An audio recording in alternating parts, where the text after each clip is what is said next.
Now, yesterday we talked about feelings, especially the bodily feelings. As I said, that feelings can be directly known. Can be directly known by the mind, and they are part of the whole. They are part of the objects of vipassana meditation.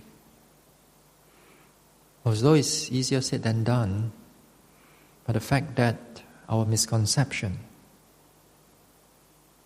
our cravings, our expectation comes in together with those feelings. So when it comes with that feelings, when we pay attention, we note those feelings, we tag the feeling, we tag the craving together with it without we realizing it. We put in the expectation there, of wanting it to stop, wanting it how it stop, trying to escape it, try to do some other thing in order to cover up the feelings. So it's in so many ways, yogis, one time or another, you may do this in your practice. Even if you have sit here, if I repeated these talks for another 10 times, you will still do it also. But the fact that this is the nature of our craving. In a vipassana, it's not about the mistakes that we do. It is important for us to see the mistakes. It's important to see the errors that comes together with it. Then it's important for us to get out, to understood this error, and then we come back to the right way of doing it. And later on, you will do the same mistake all over again, and yet, again and again you will do it. But the thing is that you have the knowledge, you have the understanding to come out of it. This is crucial part of vipassana.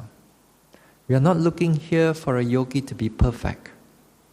If you think you're a perfect yogi, then there's something wrong with you. Here we begin to see our imperfections, to begin to see the different imperfections that comes together with our noting. Together with the mind, you see the defilements, you see the hindrances, you see the craving, you see the greed, you see the anger. We begin to acknowledge them. We begin to face with them. This is how we begin to improve in this vipassana meditation.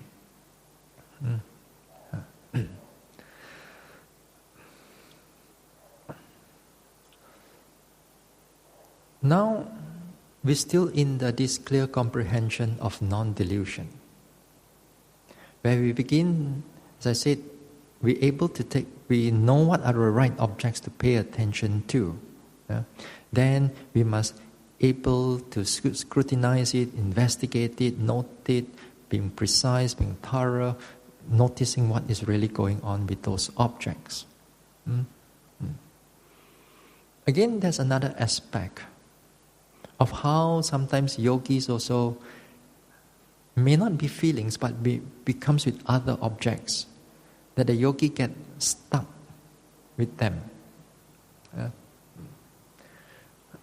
Now you see that day, I talk about the different level of wisdom. The first level of wisdom is the wisdom that arises through hearing, the right knowledge.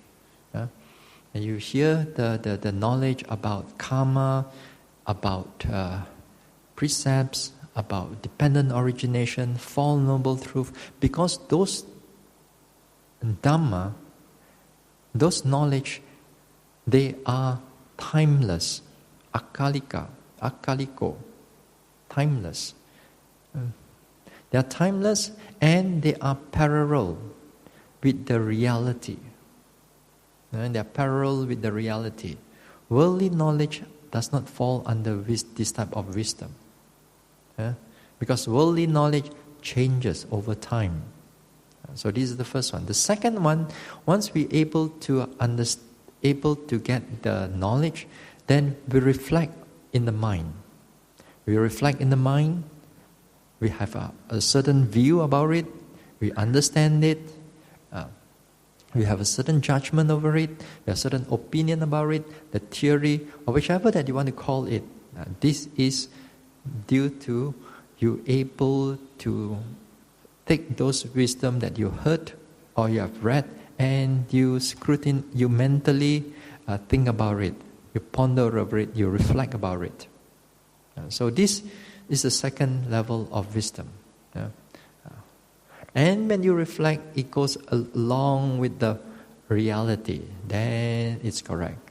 Because sometimes, as I said again, sometimes even you may have a lot of knowledge, but when it comes to the reflection, thinking, pondering, judging, researching, or so on, they may do it wrongly in the sense that they go out of reality.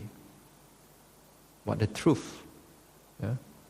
Although they have heard the right way, but they interpret it wrongly. There are many people out there who are like that. As I said, like yesterday, when people have understand about the feelings, pain, and so on, yesterday I mentioned that sometimes monks or speakers or nuns, they may speak about, you don't have to pay attention to all the pain.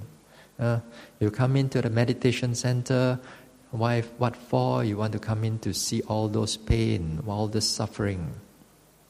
So what I mean here is that although they understand what the knowledge of the Dhamma, but when it comes into thinking and reflection about it, they begin to have their own way of looking into things, and they do not want to see this truth. And they cover up with another truth. This is something what I mean here. The whole thinking can get distorted. So there's a third level of this wisdom. Now the third level of the wisdom comes from direct understanding. That you begin to see it not by thinking, but by direct seeing the nature of the objects. Now here it divides into two: the samatha wisdom and the vipassana wisdom. So you need the first type of wisdom, the second type of wisdom, in order for the third type to grow. For example, you need to know how to meditate. You must heard about it somewhere. You must think about it somewhere. Then only you can able to do it. If you have not heard and you have not this one, perhaps you may not able to do it at all. So the third type of wisdom is conditioned by what you've heard and what you have reflected, and then you put into practice. Then you begin, if you do it rightly, you begin to develop certain degree of wisdom. Now there are two aspects of the knowledge and the development here. One is the vipassana and one is the samatha. The development of the samatha is also a kind of wisdom, because you have to directly see it as it is also. Inverted comma. Directly seeing it. If you want to see jhana, if you want to able to notice what is jhana, you cannot just read from the book, I got this first factor, the second factor of the jhana, the third factor of jhana, therefore is jhana. No, it's not like that. You have to see directly the jhana itself. Seeing it, the first jhana, second jhana, third jhana, fourth jhana, fifth, sixth, seventh, eighth jhana, those are deep knowledge, deep penetration of the mind. Without much of a wisdom, you can't able to develop even samatha meditation also. What more about vipassana? So, not just only the jhana, but before the jhana, which one is the preliminary exercises, which one is the deeper exercises, which one is the access concentration, which one is the preliminary concentration, which one is the appana samadhi, the absorption concentration. There are different kinds of wisdom is inside there. And they are very helpful to develop if you have the time. But the goal for the samatha is not getting out of cycle of birth and rebirth. Although it can be very helpful for vipassana that you have developed here, but on their own, they cannot get you out of cycle of birth, rebirth. They can get you into a much better planes of existence than you are here. Much longer you can live, but you are still in samsara for a long, long period of time. The merits, the effect, the cause and effect that comes together with it. Whereas on the wisdom of vipassana, the wisdom of vipassana is different because the goal here is to get out of this cycle of birth and rebirth, realizing of nibbana. If you're able to realize nibbana, that means the eradication of defilements already taken place. So when the eradication has taken place, therefore you're able to realize nibbana, cessation of dukkha. So this is the goal here. So even with this, the goal, the end, but the process of developing towards the goal, these are also needs to be directly known. This also needs to be directly known by yourself and nobody else. It needs to be directly known. So tonight we're going to see this part here, how the directly known leads you to a brief understanding of how those nibbana can be realized. But first, before we come to this path, a yogi also needs to discern, separate between what is a samatha development and what is a vipassana development. Because sometimes if a yogi in the vipassana meditation and is not guided properly, it will tend to go into samatha. If you go into samatha. If you don't go into samatha, you go into something wrong. You are neither in samatha nor vipassana. Most of the time, it's neither samatha nor vipassana. I don't know where you are. Honestly speaking. Somewhere trapped inside the mind, just because that you do not know how to pay attention to the object again. Again, here is the craving and the expectation are also involved inside. So don't underestimate just because yesterday we talked about feelings, you know about all your craving.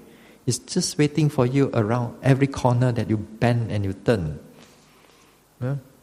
My job is just to show you. Perhaps you may not able to see it so fast. Maybe 10 years down the road, maybe few retreats down the road, maybe tomorrow, who knows, Now one of the aspects of a yogi tend to have, trying to develop some vipassana aspect of development, but somehow it goes out from the path, from the observation, from from the proper objects. Although he may still take up the right objects, but wrong way of paying attention this time. You still get the right object, but your wrong way of paying attention. Now, take an example. Take an example of an in-breath, out-breath of the breath here. First of all, sometimes we hear some yogis thought that we practice this rising and falling already. We must not touch in-breath, out-breath. As if like in-breath, out-breath is something evil.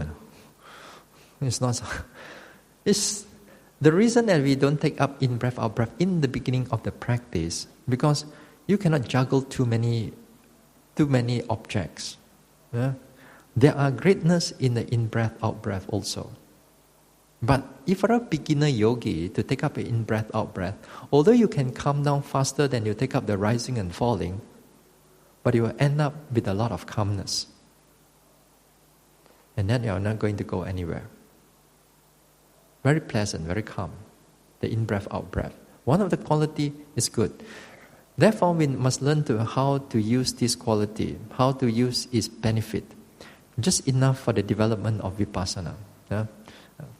But now, I want to talk about, say you take up an in-breath, out-breath, how the noting can go wrong, even you take up a single in-breath and out-breath. Yeah? So if let's say, so happen that you sit down, the in-breath, out-breath become very obvious to you. A prominent object right now. Yeah? And what are you going to do right now? Because it's a prominent object, as I said, the factor for mindfulness to arise, the cause for mindfulness to arise is prominent object. A prominent object. So now you go to the prominent object, you observe the in-breath, out-breath. Now when you take up the in-breath, out-breath, here, if a yogi is not guided, most of the time the yogi will go into something pleasant and something nice, instead seeing the true nature of what is happening. So, when you take up the in-breath, out-breath at this time, because this is a wind element, this is a wind element, this is a reality, this can be directly known. So you pay attention to it. Now, in order for vipassana to occur in the in-breath, out-breath, you got to do it something like your in rising and falling. You're not in, out. Then not only just this, you must know it as long, is it short, is it getting faster, is it warmer, is it colder, is it getting longer and longer, one is longer and one is shorter. You see the dynamicness of the in-breath and out-breath. You see the change in the in-breath and out-breath. You see the pressure that comes in, you can see the release, the heat, whatsoever that you can able to notice during this time. Then you are going into a vipassana object. Yeah? But if you are not guided, the same object that you're going to have, then this time when you take up the breath, then you just take up in and out, in and out, in and out. Then you are not seeing any of its quality, of its dynamicness of the whole process. It's just keep the mind still, but the breath is just in, out, in, out, in, out. Then you get calmer and calmer and calmer and calmer. Whatever object of the in-breath, out-breath disappear. Gone. But the thing is that for most yogi, they thought that this is something wonderful. This is something like, if you wrongly interpret the whole thing, you may start thinking, oh, this is emptiness, sunyata. I begin to see emptiness. No self right now, no soul right now. Wonderful. You and your own distorted thinking and distorted idea, distorted all these misconceptions. You see? Same object, a wind element, but pay attention to it differently. You end up on a different path. For most of the time, if a yogi is not guided, even with the in-breath, out-breath, the rising and falling also, they will do it in this way. You are being taught to note the rising and falling. You watch the quality of the rising and falling, how it moves, how it changes, what pressure and movement and is going on inside there. But if you are not guided properly, just give you a few in basic instruction, then you go and meditate. Most of you, if you're not properly guided, most of you will end up just like the in-breath and out-breath. The rising and falling, rise and fall, rise and fall, rise and fall, rise and fall. And then getting subtle, and it disappears. And it disappears, you sit down there. Feel good or not? Very nice. Got pain or not? No pain. Wonderful or not? Wonderful. You get up, you feel good. Very good. This is how the craving wants you to stay there. You just attach to the whole thing. You feel good in it. You feel that you thought that you come up with all kinds of calmness, emptiness that you may have, and all kinds of wonderful experience that you may have. And if you all are still gong, ignorant, if somebody were to come and tell you, just because you're wow, so good, your meditation, so deep, so quiet, so nice, then you also go and follow that also. You're going to follow that because your friends, good friends, all doing this way, then you're going to follow into it, then you follow into that way. And yet you think that you are doing vipassana. You are not doing vipassana. But you may think that, never mind, consolation, at least samatha lo.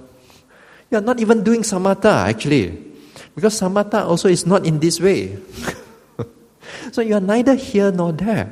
You are just attached to the whole thing inside there. If you are doing samatha also, if you so happen to go into samatha also does not come with the craving. If it comes with the craving, you cannot even able to develop the jhana. You just get stuck there. So as I said, you are neither here nor there. So even with the right objects that you have taken up, if you don't pay attention to it correctly, then you end up with that, the other aspect. That's why here, because of it's the craving and the observation that comes in, it's so easily for you to drag over to the other side. That's why the teachers are important. The teachers are important. Now, experienced, competent teachers are important in these small little things. All your basic instruction you can learn from the books. But when it comes into all these small little things is where the experience of a meditator comes in. Then only this they can able to help you to guide you back to the right path. Without able to guide you back to the right path, there will be people, teachers, or whatsoever, they will tell you, if you get those quietness, calmness, pleasantness, stay there for a long period of time. Very nice, very pleasant. Then they begin to tell you, oh, you're nearing Nibbana already. Your Nibbana is going to come up. Just sit for a bit longer. Then one day they'll confirm you, the teachers will confirm you, you also get Nibbana already. Then you feel happy. Then one day, 20 years later, you feel like nothing much. Then you're on a trip. You thought that you're all great, all good, all holy, but you just you just get caught into it. And these things, mind you, they happen to many yogis out there. Yeah. A lot of times, sometimes we stay in Penang only. We do not know what's happening out there. Because we never mix with other yogis from all over in Malaysia or different parts of the world. Yeah? So if you stay here, you only confine to that little bit of understanding. Yeah? So we do see these things happen. And these things happen because it's so easy for the mind to go into all these objects. To go into something quiet, something pleasant, something nice, instead of paying attention to all the characteristics, the dynamic process of the objects.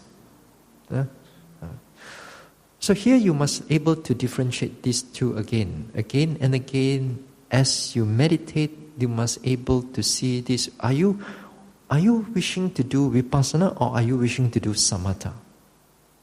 If you want to do samatha, you also must get it right. Because let's say for a samatha also, in the in-breath, out-breath, when you pay attention to the in-breath, out-breath, you must not attach to it. You need samatha, in-breath, out-breath, you need to be clear about the object. If the object is initially not clear, that means your mindfulness already gone. You need that mindfulness. It needs to be there most of the time. But you don't see whether it's long, whether it's short, whether you don't see all the individual characteristics. You just in breath, out breath. Until the mind becomes clearer and clearer, it produces a mind-made object that mimics the in-breath and out-breath. Then you're going into a path of samatha. So even here, that when you pay attention to the samatha object, it is not just like calmness, pleasantness, nice and cool, and so on. If you think that is samatha, that you are having a wrong misunderstanding of samatha meditation. So samatha meditation also comes without the craving on the object. The object is still there, it's still clear, but you don't see the process, the dynamicness, the changes within the object. But the object is still clear. Whereas in vipassana, we take the object, we see it change, we see it arise, it passes away, it comes again. What is going on with those particular objects? We begin to see its characteristic of those objects. Then you are in vipassana. So here again, we must able to discern. Discern the objects correctly, pay attention to the objects correctly if you intend to do on vipassana meditation.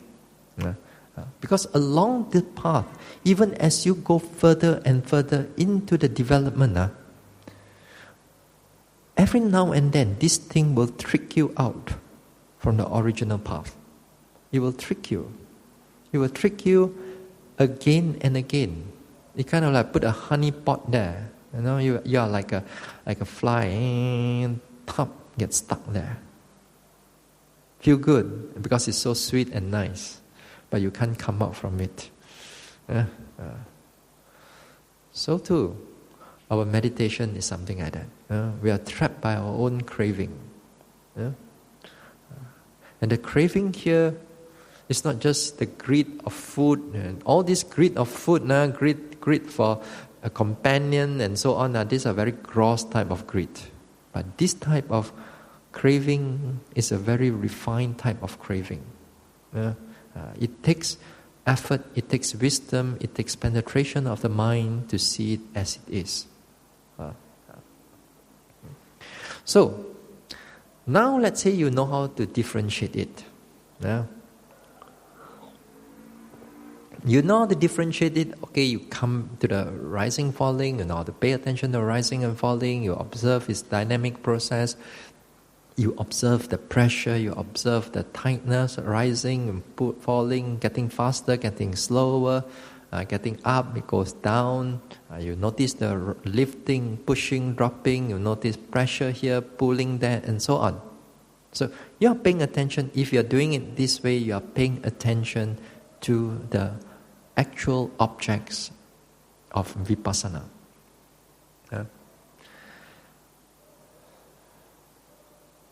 Now, reality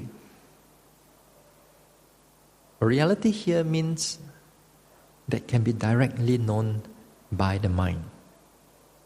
And the reality here means the qualities of the mind and body. Different qualities of the mind and body. In the body, the different elementary forces. And the mind. And the mind, they got a different types of mind. Angry mind, mindfulness, concentration, wisdom factor, intention, vitakka, vichara, and so on. There's so many types of mind that you will have also. Much more than the body. It's much more complex than the body. Now here, while you're meditating, you are asked, you are given the instruction to pay attention to these objects whenever they becomes prominent to you.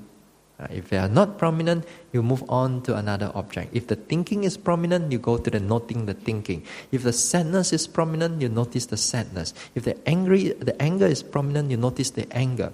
If the anger is not prominent, the rising and falling becomes clear again, you go back to noting the rising and falling. If the rising and falling is not clear, another itchiness arises, you pay attention to the itchiness. This is how the development of vipassana is like. This is how the vipassana is like, going through all these type of things. So, here you see, while you're meditating here for a number of days already, some people already 1 week here, some people already more than 1 week here, some people continue from other retreats to come here. You're paying attention right now to what we call the individual characteristics of the object. Individual characteristic. The Pali word is sabhava. Sabhava lakhanya. Sabhava lakhanya, individual characteristics. Individual here means that they are different. They are different from one object to another object. Your rising and falling is different from the heat. The wind element that you notice is different from the heat and cold. They are very different. Say for example, your hardness. Say for a body or somewhere is hard. Then that hardness is different from the warmness or coldness. Individual characteristics. That means the elementary forces, the 4 major elementary forces, they all have their particular characteristics, individual characteristics. Your job is to bring your attention to those characteristics that we are paying attention to. Then, so too, when the mind becomes prominent, you begin to see the anger as a process, as a mental process, not the story of the anger. If you go into the story, it will go in more and more. It will get you more angry and more angry. If the sadness get you more and more sad. So, we are paying attention to its process. That means that just like when you're paying attention to your rising, falling, sitting, touching, all the individual processes that you are noticing, so too when the mind becomes clear, you pay attention to the anger. And you begin to see how is the anger is like. Not by eye, but just by seeing it as it is. How does it, for example, how does it squeeze the heart, for example, squeeze the mind, pulling, or sometimes how it like burning like that. Or if sometimes yogis they notice the anger that they come to report. I see the whole heart is burning, the whole body is like burning. And then exactly they see the individual characteristic of the anger, for example, right now. So sometimes the yogi begins to understand that when we are paying attention, for example, when they are sitting down, then suddenly they feel that the whole mind becomes very alert, very open, very clear, very present. Being aware of a lot of things, nothing specific in that nature, but very alert. That it shows that the mindfulness is in the individual characteristic of a mindfulness. Sometimes you may have that, you may have that. It becomes clear, alert in a certain part of your walking, sitting, daily activities. Those are characteristics. Sometimes you may not have an actual name for it. You may not even know that the mindfulness arises, but you feel its characteristic. You feel the sensation is something like this. Or sometimes you felt that when you walk, all your distraction, kind of like they are very far away, that the whole mind is truly on the lifting, pushing, dropping, and so on. Then you find that, wow, this state of mind, wonderful. This, you begin to notice the concentration becomes more prominent. Samadhi factor becomes more prominent. So it's prominent, it becomes clear to the yogi. So sometimes yogi describe This phenomena in different words, in different sense. Then, for me, I know that you are doing something right. Because you begin to pay attention to these things. Although you may not know it as mindfulness, you may not know it as samadhi or whatsoever. But you are actually seeing the characteristics of things as they are, it arises. So these are what we call individual characteristics. Or you perhaps you notice the restless mind, how the mind changes, how the thinking mind comes one after another. And this is how you pay attention to the different states of mind. Sometimes you may notice, sometimes in your sitting, you may notice your heart keep on beating, beep pop, beep pop, beep pop, beep pop, beep pop. Sometimes how come it beep pop faster, but I don't feel, the breath don't feel so fast? Then something wrong with the heart, is it? So you try to touch the heart. No, the heart beating okay, but how come it beep pop so fast? Then something else, Usually the beginning of the practice, it usually begin to see the different states of mind. It comes in like in the heart, it kind of like jump a little bit. All these things are the nature of the mind. It become more clearer, which is good. Although you may get confused here and there, but trust me, when it comes up, pay attention to it. You won't die. You won't die or suddenly stop.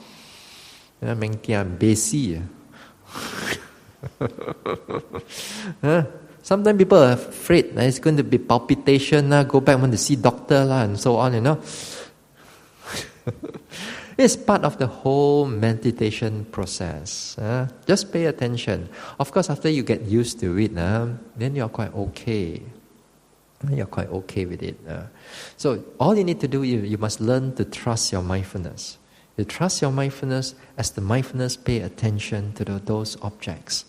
You got to see it again and again, again and again, however and whichever it comes in. The book knowledge that you understand, the talks that you have listened and so on, we cannot able to describe everything. We cannot describe everything about the phenomena that you're going to experience through. That's why, as I said, each and every one of us, the phenomena that we pay attention to, the mental states and the bodily forces and so on, they are very individualized, very different from one to another, from one yogi to another yogi. So sometimes you discuss about your own experiences, both of you will get confused also. So next time when you go back, all this experience is for yourself. Keep to yourself. You don't have to share with other people because you get a lot of confusion. Or sometimes you get a lot of ego also. How come your is not the same as mine? My one is more better, and my one is higher. And all the ego all come up. You got all the calmness or not? No calmness. Still what? Still playing with pain. Then you feel, ayo, see like she got calmness, she got calmness. Then all the ego also comes up. So your meditation, you go back, you keep it to yourself. And next time you come back again, that experience is you discuss with the teachers, not discuss with other people, because it's all individual phenomena. It comes up. Experiences will experience differently, but as I said, it follows the same principle.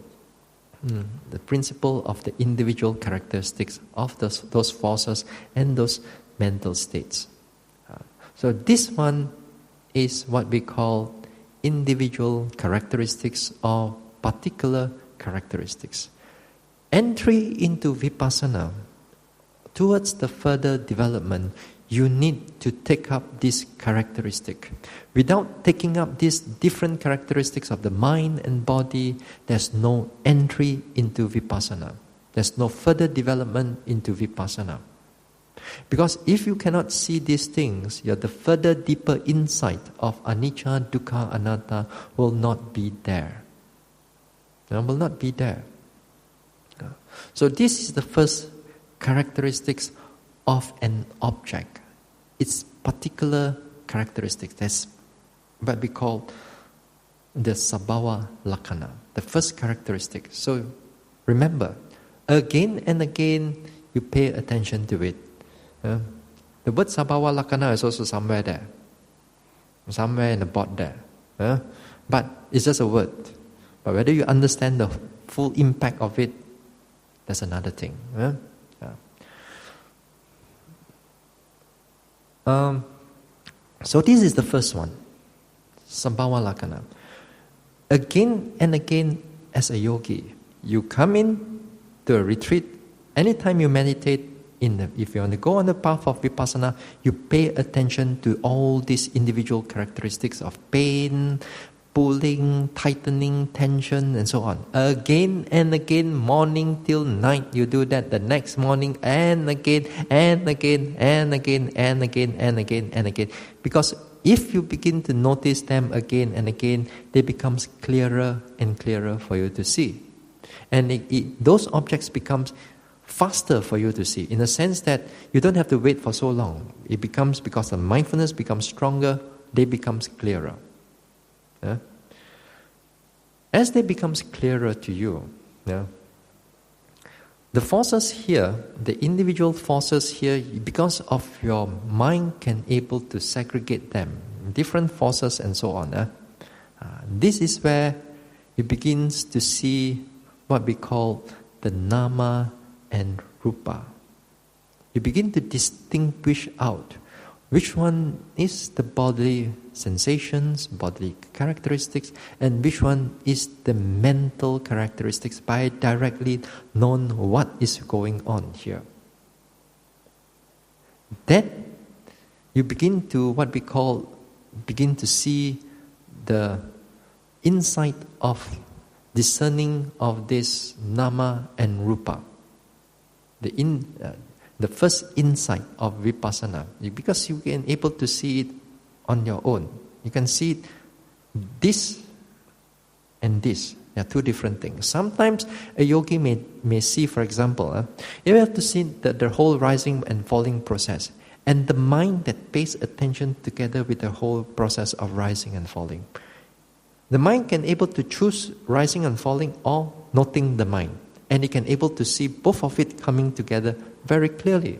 Or sometimes in the lifting, pushing, dropping, he can able to notice these are the characteristics of pressure, hardness, movement, and so on in the movement, in the this one there. And yet the mind that pays attention to the lifting, pushing, dropping.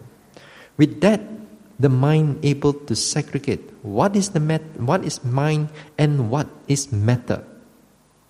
Mind and matter. So here, if you can able to see those different types of phenomena clearly, then this is the entry to the development of vipassana. This is how you see nama and rupa, how the insight arises. It comes naturally. But there are people I have met before, They want, because they understand the theory a lot, about insight, nama, rupa, parichedana. They remember all the 16 insight knowledge, they remember everything. So because they want to develop fast and good to get out of this cycle of birth and rebirth, we understand.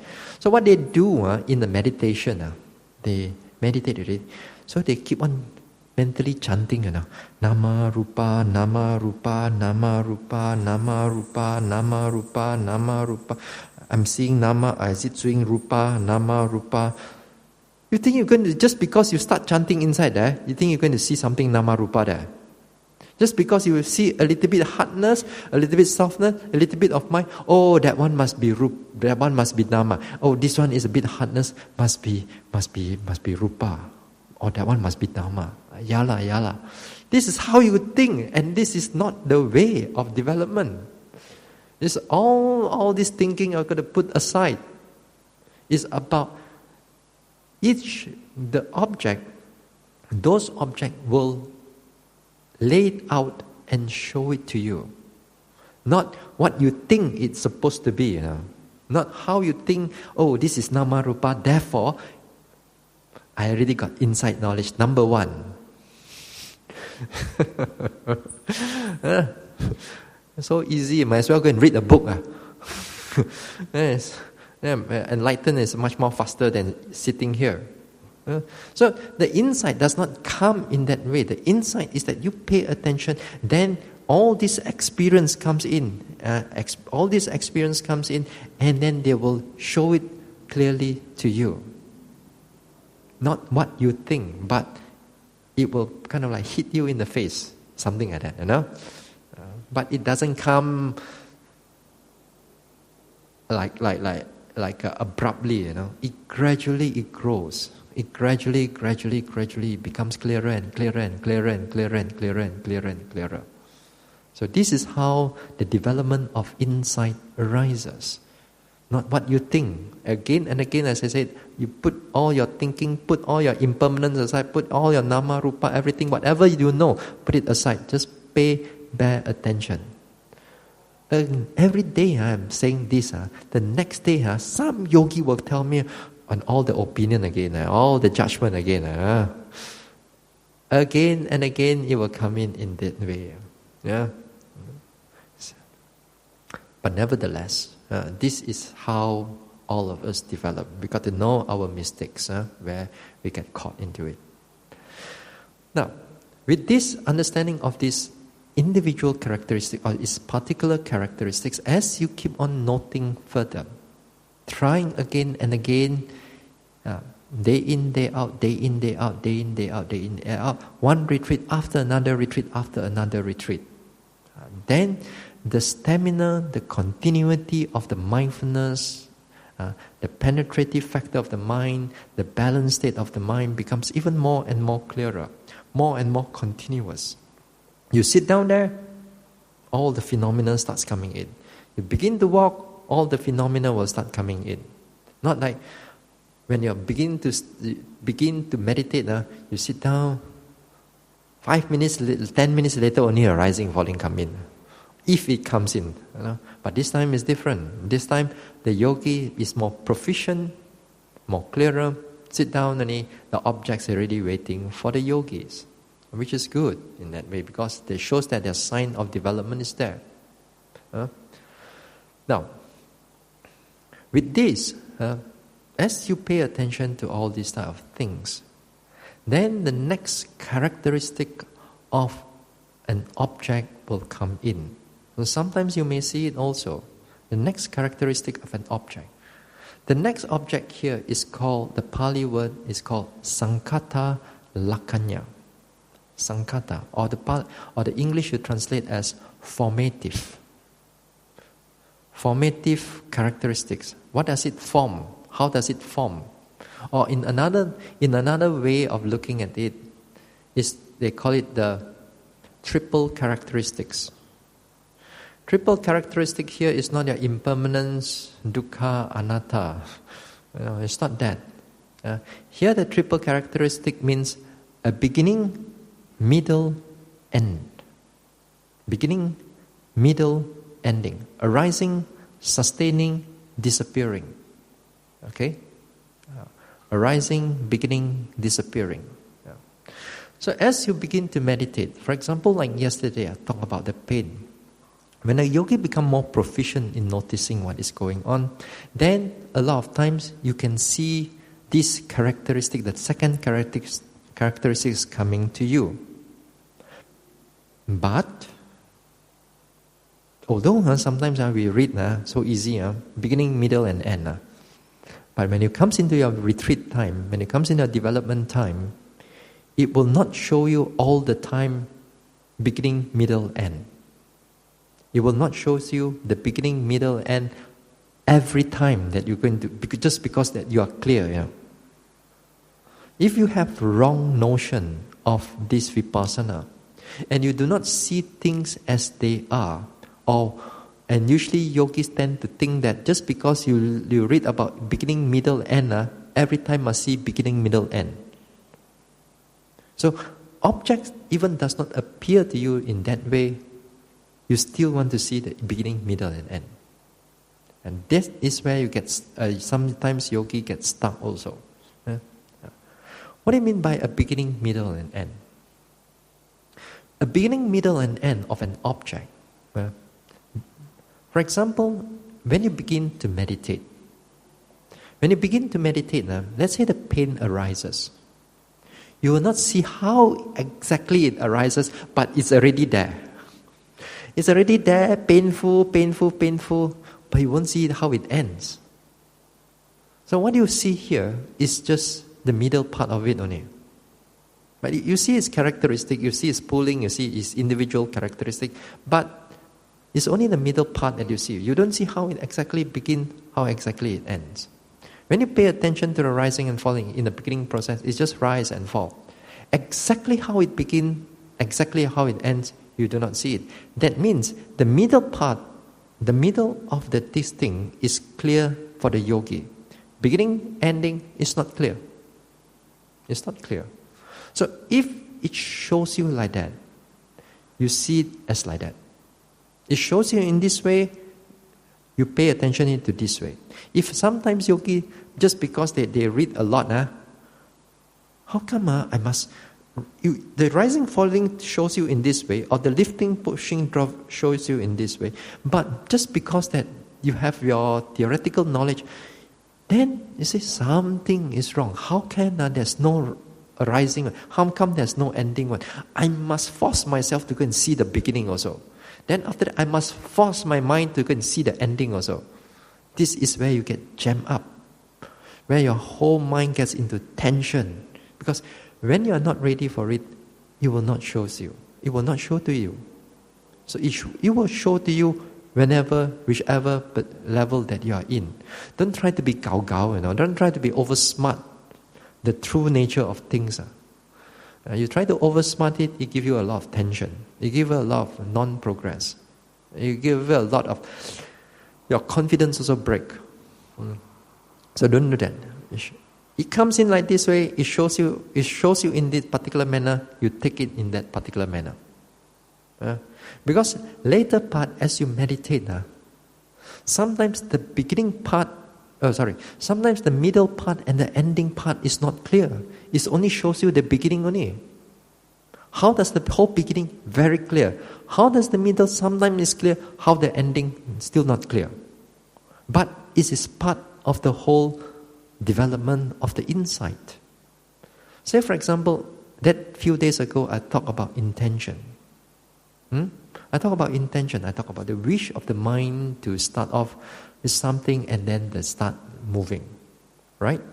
So to this time, as you pay attention clearly, then you see the arising of a mind. The arising of the mind, you notice something arising, then you notice the arising of a movement. The beginning process become clear. How does it end? You really do not know. But you know how the beginning starts. So in many ways, sometimes the pain, you may see how it begins, how it's sustained, but actually how it ends, you don't see it because another pain starts already arising. So if it shows you in this way, you take it in this way. You don't say it, the pain comes up. How come I don't see the pain end? Then the next pain, then my insight is not right. Something wrong is with me. It's not something wrong with you. It's the phenomena is showing you in this way, you take it this way. Not what you think it's supposed to be, what you think it must be, just because that you are smart enough about your Dhamma, about all your things. If you don't see it in this manner, you're going to get stuck. Because every time it will not show you, every time you get frustrated with it. You think something wrong with your meditation. So do be careful. So as I said, our craving can be very strong. Even we take up the right objects also. Even we know the right objects also. Even we are paying attention to the right objects also. And yet the craving will come in due to your opinions, due to your theory, due to your craving, and so on. That's why all these things, you still need a teacher. You still need a proper teacher to guide you through. So here I'm saying this thing. So beginning, middle, and end. So too, not only the objects of the body you have that, but this triple characteristic, this formative characteristic, how they form and how they sustain and how they end, are also equally have it in the mental objects. The mental objects. That is to say, sometimes you see the thinking already in the middle. And you could not the thinking is already there. How it ends, because you really do not know how it ends, because another thinking arises already. You don't see how it ends. You see, maybe it's not so strong anymore, but you don't exactly see how it ends. Maybe it doesn't have that strength, the power. Before it don't have the power, the next object of the rising, falling, or sitting, touching already become prominent. The mind already shifts to the next object. So if you do it in this way, then you're correct, because this time it doesn't show you the ending of a thinking. But somehow or another, when you pay attention to the rising and falling, this one kind of like disappear, gone. So well and good, no problem. So keep on paying attention to the present object that you are having right now. So again here, the state of the mind, the different state of the mind, you don't see how it beginning, middle and end. You don't see anything. But there will be certain times. I'm sure some of you, if you are in the retreat also, that sometimes you see the thought is going to arise. You pay attention to the thought. You feel that it's coming. You pay attention to it, it kind of disappear. This is how you see the beginning, but you don't see the middle, you don't see how it ends. You kind of like the beginning is very clear. Then the next thought is going to come, you feel that it's going to come. The beginning part of it. This is how the whole process comes in very clearly, the beginning part of it. So it shows you a process here. In other times, other practice, the later development, it only shows you the end. How the beginning, how it ends, not very clear. But the end is very clear. And that is in the later development of insight.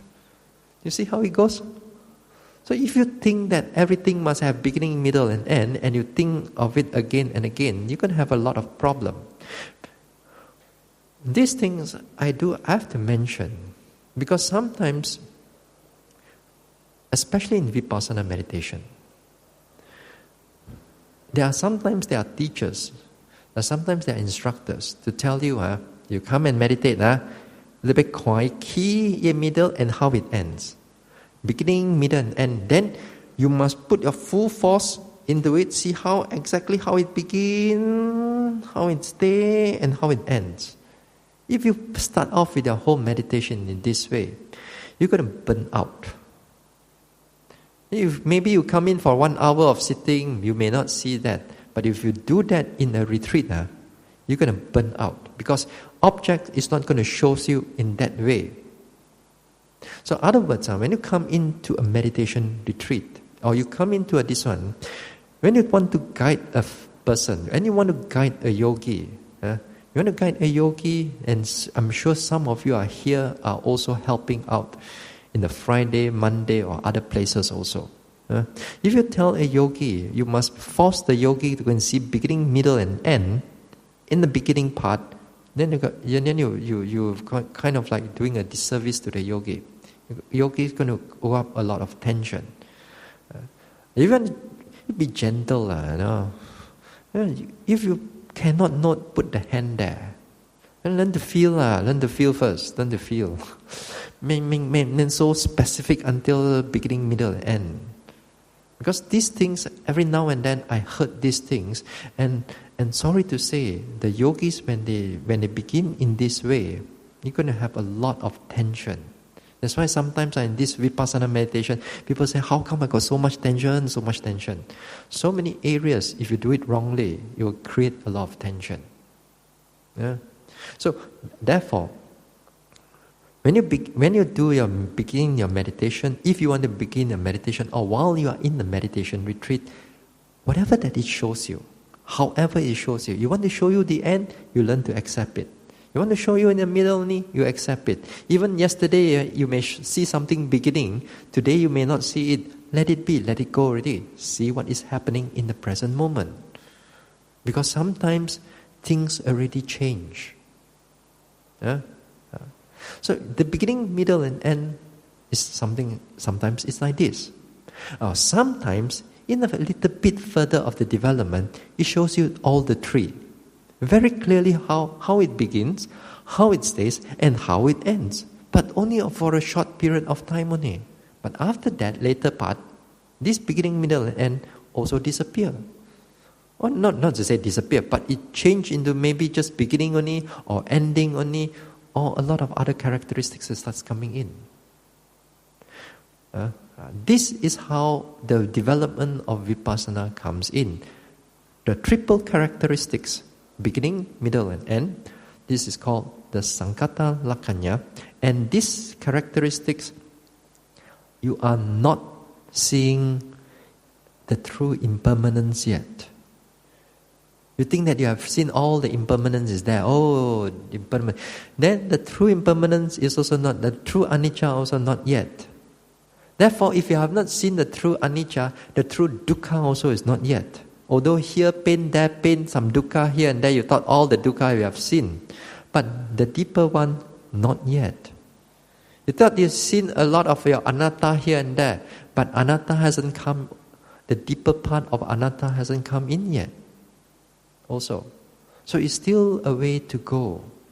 So you have to keep noting the arising, passing away, the arising, sustaining, how it passes away, what are the characteristics again and again. You keep noting whatever is shown to you in your practice. Now, so this, the first one, is the individual characteristics that you pay attention directly to. As you pay attention directly, it will show its dynamic process. It will show how it arises. Sometimes it show how it sustains. Sometimes it show how it ends. Sometimes it shows you all the three. Sometimes it just show you two. Sometimes just show you one, whichever it is. So whichever it arises, you pay attention to it. Towards the next talk, I'll talk about the third characteristics. Only when you turn in the third characteristics, we call it the universal characteristic. Then with that, only the anicca, dukkha, and anatta starts become clearer. And not only clearer, they comes in from a different perspective. Just because you see one anicca, you know every anicca. No, insight gives you a different perspective of anicca. Insight also gives you a different perspective of a deeper state of dukkha. And insight also gives you the different aspect of anatta.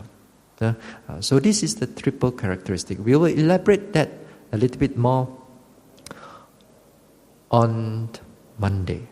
So tomorrow, you all don't have to come. You don't have to come down to the hall to here. So we continue meditation. 7 o'clock to 8 o'clock is the sitting, right? So 8 to 9 you do the walking. Then 9 to about 9:45 you do the sitting. Then you retire for bed. Okay. So we'll stop here for the night. Okay.